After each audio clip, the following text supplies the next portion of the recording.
Watch out for me at the movies. All right, well, we have a wonderful young lady. She's going to be our last female comic of the night. She's beautiful. This is her third time to do stand-up, and she's done a remarkable job.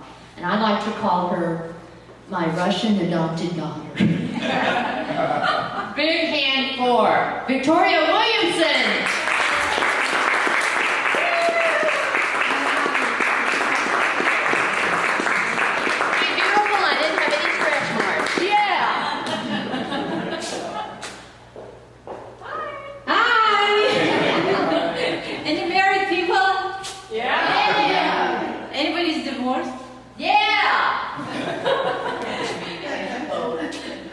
Well, women, wouldn't you agree that it would be great if we could divorce our girlfriends?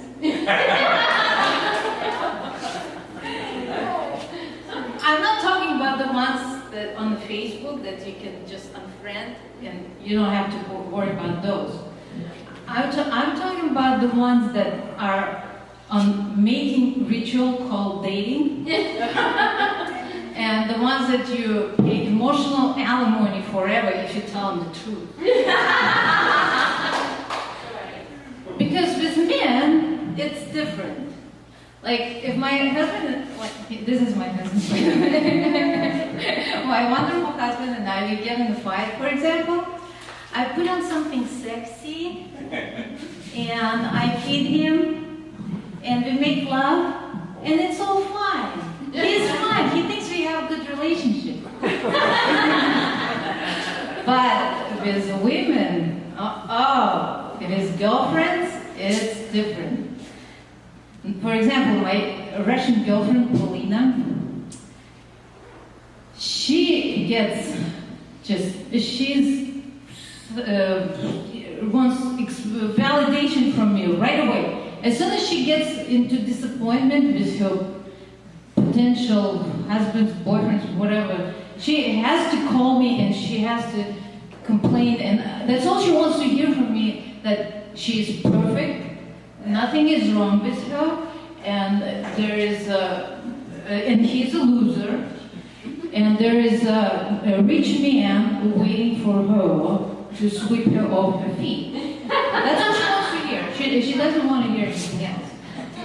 So one time I'm at the funeral, and she blocked her phone number, and I happened to answer it, and I said, "Oh, Polina, what happened? Are you in the hospital or something?" And she said, "No, I've just been dumped. I need to talk to you." Polina, the service, I'm at the funeral. The service is about to start. I can't talk right now. But the person is dead anyways. I'm more important. I have a problem. I need to talk to you. I'm like, oh, okay. So next time she calls, I decided I'm gonna tell her, you know, Polina, I'm in isolation in the hospital. I can talk for your legs. I'm contagious. She hung up on me, and I never heard back from her. She probably thinks I'm dead. Thank God. So my other girlfriend, Kathy, she's on the hunt. She is a tigress. She's on a prowl. She's been on every online dating service in America. She is looking for that Mr. Right.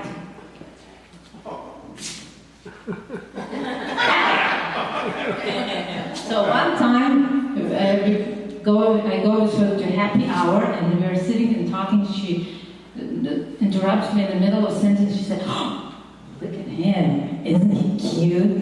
I wonder if he's married." And I can tell she is ready to prowl.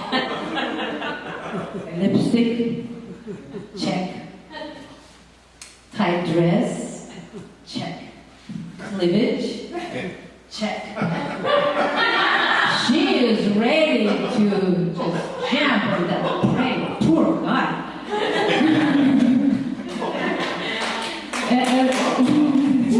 One time she calls me and she talks for an hour. I can't even get 2 words in the conversation. And then after an hour she says, "Oh, how are you?" I said, I'm fine. And she said, you know, I don't have time right now. I have to go. I have a date. I'm like, okay. So she doesn't have time to listen. She also has no time to listen. She is a professional hunter. So there's my other girlfriend, Sarah. She is beautiful, brainy, professional online dater. She has a special detective program on her computer. So she goes on the date and the dinner, and after her potential boyfriend, he tells her about himself. Like, for example, if he lives in Montecito and he drives Lamborghini and he makes $1 million a year, she says, "Excuse me, I have to use powder room." So she goes to the bathroom and she checks on her iPhone if he tells her the truth. So then she comes back and she sits down, and if it's the truth, then check potential husband. And if it's not the truth, he's a loser, and she just gets a free dinner. And she doesn't waste time that way.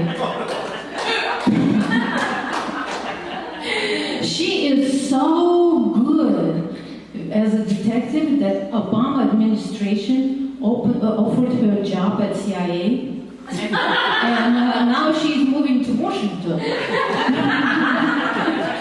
So we're gonna have long distance romance, relationship, and so she's moving. That's good. I'm so happy for her. And then my other girlfriend, Natasha. Natasha is a soap opera, and she's a walking soap opera. She refuses to go to see a therapist. She would find some psychic, and she'll pay him $100 just and she will only find the one who will tell her, "You are perfect, and nothing is wrong with you, and there is a rich man in shining armor waiting for you." And then when she runs out of money, she decides to use me as a therapist. And she doesn't even have to make an appointment. So she calls me, and that's all she wanted to hear, that from me too, that she's perfect, and he's a loser, and she will meet a rich man in shining armor. So I got tired of telling that all the time, so I decided to change the greeting on my phone, and now it says something like that. "Hello, this is an emergency hotline, dating hotline. If you are one of my girlfriends in crisis, remember, you are perfect, and there is a rich man waiting to sweep you off your feet. And now you can hang up and call 911 for reassurance.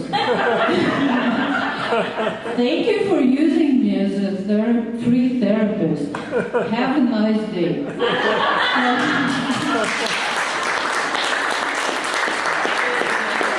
And the sad part is that all these girlfriends, as soon as they find the relationship, they disappear. And then I feel abandoned, and I don't feel unloved. So I go to my husband and I complain to him. "I spent all this time listening on the phone, and look at her now. She doesn't even call me." And my husband, he tells me, "Remember, you are perfect." And pretty soon, you will go to bed with a rich man.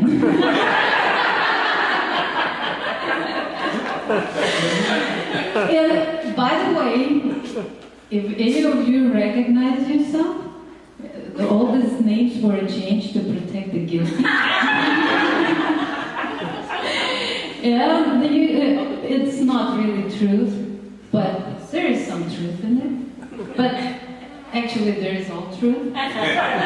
And but you can call my hotline and to hear what you need to hear. Thank you.